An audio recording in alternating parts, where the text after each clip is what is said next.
സങ്കടത്തിന്റെ ആകാശം കാർമേഘം പെയ്തൊഴിയാനിരിക്കുന്ന സമയത്തും ഈ ആശ്വാസമേകിയുള്ള പൂരത്തിന്റെ വരവ്, ഘടകപൂരങ്ങളുടെ വരവ്, ആനയുടെ എഴുന്നള്ളിപ്പ്. ആനയുടെ കാര്യം പറഞ്ഞാൽ എടുത്തു പറയാതിരിക്കാൻ കഴിയില്ല. തെച്ചിക്കോട്ടുകാവ് രാമചന്ദ്രൻ അവിടെ ഒരുങ്ങിക്കൊണ്ടിരിക്കുകയാണ് ആശാൻ. ആ ഒരുക്കത്തിലേക്ക് നമുക്ക് പോകാം. അരുൺ അമൃതനാഥ് ചേരുന്നുണ്ട് വിവരങ്ങളുമായി. അരുൺ, അങ്ങനെ രാമന്റെ ഒരുക്കമാണല്ലേ ചമയം. അതങ്ങനെ ചില്ലറ ചമയമൊന്നുമല്ല, കാണാൻ കാത്തിരിക്കുകയാണ് നമ്മളൊക്കെ.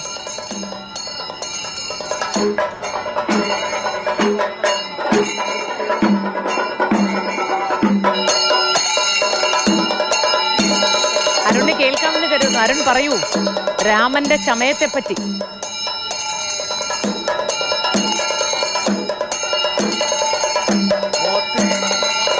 കാഴ്ചയ്ക്കായി വരുന്ന അനേകമായിരങ്ങൾ നമ്മുടെ ചുറ്റും തന്നെയുണ്ട്. അവരൊക്കെ രാമൻ രാമനെന്ന് ഉരുവിട്ടുകൊണ്ട് ഇന്നലെ രാത്രി നാനാ ദിക്കുകളിൽ നിന്ന്, നാനാ ദേശങ്ങളിൽ നിന്നെത്തിയ ആളുകൾ ഈ എല്ലാ കണ്ണുകളും തെച്ചിക്കോട്ടുകാവ് രാമചന്ദ്രനിലേക്കാണ് എന്നുള്ളതാണ്. ഇപ്പോൾ ഇതാ ആ തലയെടുപ്പോടെ തന്നെ അണിഞ്ഞൊരുങ്ങിക്കൊണ്ട് ചെമ്പുകാവ് പദ്ധതിയുടെ തിടമ്പേറ്റിക്കൊണ്ടുള്ള എഴുന്നള്ളിപ്പിലേക്ക് രാമൻ കടക്കാൻ ഒരുങ്ങുന്നു. പഞ്ചവാദ്യ മേളങ്ങളുടെ അകമ്പടിയോടെയാണ് രാമൻ വഴിയിലുടനീളം. ആ കാഴ്ചകളിലേക്ക് തന്നെയാണ് നമ്മൾക്കും പോകേണ്ടത്. ആളുകൾ രാമനായി കാത്തിരിക്കുന്നുണ്ടാകും.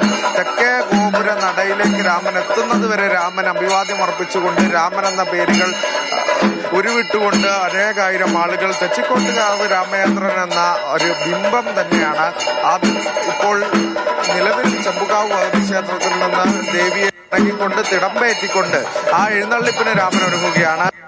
ഉള്ള ആ മണിക്കൂറുകൾ ആ കാഴ്ചയിലേക്ക്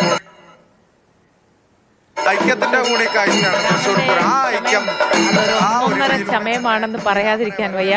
പിന്നെ രാമൻ ഒരു ചമയങ്ങളും ഇല്ലെങ്കിൽ പോലും എഴുന്നള്ളിയുള്ള ആ വരവ്, ആ ഒരൊറ്റ വരവിൽ മനുഷ്യന്റെ ഹൃദയം കീഴടക്കി കളയും എന്നതാണ് ആനപ്രേമികൾ പറയുന്നത്.